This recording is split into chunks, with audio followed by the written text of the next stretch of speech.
action. Thank you, Mr. Speaker. Professor, you can answer those from Ferdinand and Rahim. Mr. Speaker, with regard to the question by the member for Kwanza, Haiti is a United Nations mission. Therefore, our officers are covered, insured, paid for by the United Nations, and therefore there is no cause of alarm. But it's also good to report good progress so far, because the officers, they have been able to get part of the critical infrastructure, the port, the airport, the main police station have been recovered, and the hospital have been recovered from the gangs.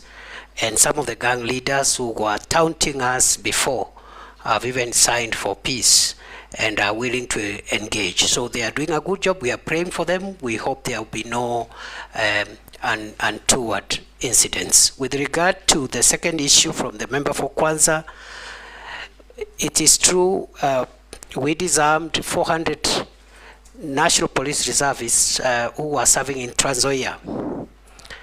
And there was a reason, because the NPRs were being misused.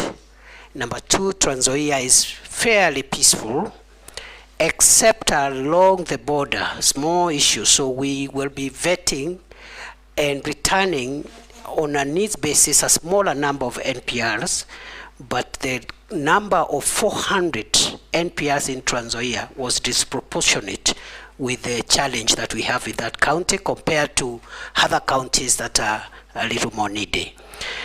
Then finally, the member for Imenti North asked about passports. When I assumed office, passport was a crisis like no other.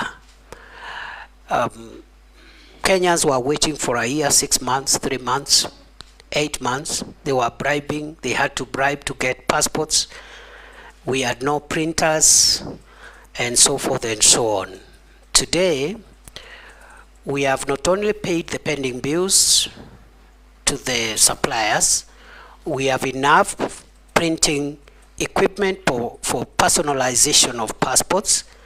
We have even upscaled our system, that is the ICT system, and we have cleared the backlog from 784,000 when it was at the highest, and today there's no backlog. We are issuing passports within 7 days, starting 1st of August, today.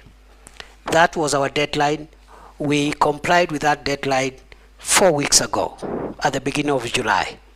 Our next deadline is therefore to bring the passports waiting period to 3 days by 1st of November this year. And we are on course. I am very happy. This is one area where we've made a lot of progress. Of course, there are small challenges here and there. We believe that we've not eradicated corrupt staff completely.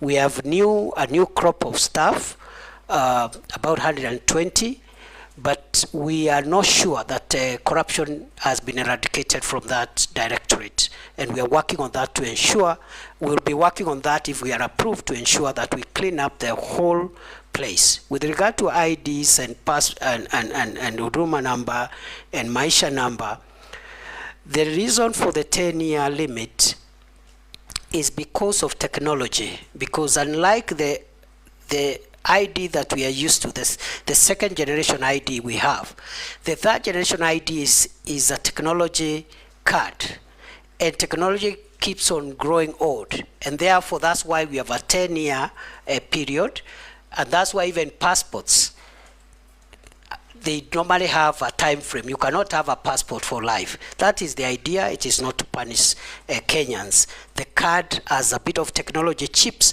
and we want to upgrade that chip based on the security threats that will be identified by that time. The maisha number issue is before court. We hope we will vacate the orders that were issued 2 days ago, because the problem we are having with delays with issuance of IDs is because of court orders. Last year, between November and March this year, there was a court injunction against us issuing IDs, which brought a huge backlog of almost 600,000. We cleared that backlog. We were actually left with 92,000 with those in the waiting list. And then another court injunction was issued again 2 days ago. We hope we'll be vacating it by Friday, hopefully, so that we can be able to move on with issuing IDs to the people of Kenya. I submit. Mercy. Thank you, Honorable Chairperson.